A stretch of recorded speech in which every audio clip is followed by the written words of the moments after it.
পিছলা ঢেঁড়স ভাজি আর না লেবু চিপাচিপি।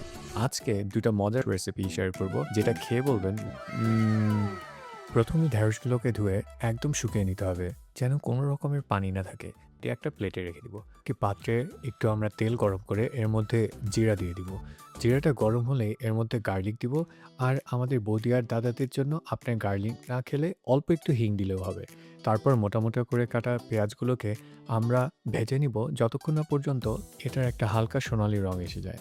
তারপর এর মধ্যে কাঁচামরিচ আর আমাদের কেটে রাখা ঢেঁড়সগুলো দিয়ে দিব। মনে রাখবেন এই পর্যায়ে আমরা লবণ দিব না, কারণ লবণ দিলেই এটা স্লাইমি হবে আর এটা থেকে পানি ছাড়বে। তারপর এটাকে ভালো করে মাখিয়ে নিয়ে এটার মধ্যে আমরা পরবর্তী ইনগ্রিডিয়েন্টসগুলো দিয়ে দিব। চুলার আঁচটা কমিয়ে আমরা এর মধ্যে একে একে দিয়ে দিব হলুদ আর কাশ্মীরি রেড চিলি। একটু সুন্দরভাবে একবার মেখে নিয়ে আমরা এটার জালটা কমিয়ে দিব আর এর মধ্যে ঢাকা দিয়ে দিব।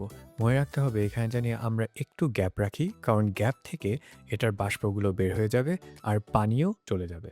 এটাই হচ্ছে গিয়ে সবথেকে বড় ট্রিক। মাঝে মাঝে নেড়ে দিবেন। এরকম ১০ মিনিট রেখে দিয়ে রান্না করলেই হয়ে যাবে আপনার ঢেঁড়স। তারপর জাল বন্ধ করে এর মধ্যে সামান্য একটু লবণ দিয়ে দিন, মাখিয়ে নিন একবার। বাস, আপনার ঢেঁড়স ভাজি রেডি। দেখুন কি সুন্দর কালার। আমাদের সেকেন্ড ভাজিটার নাম হচ্ছে গিয়ে ভিন্ডি মশালা।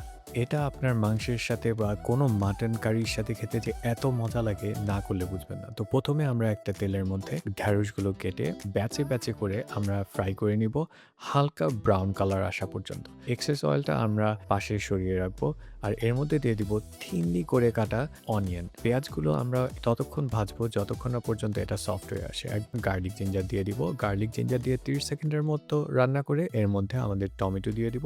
সাথে দিয়ে দিব সল্ট আর মরিচের গুঁড়া, হলুদ, রোস্টেড কিউমিন পাউডার।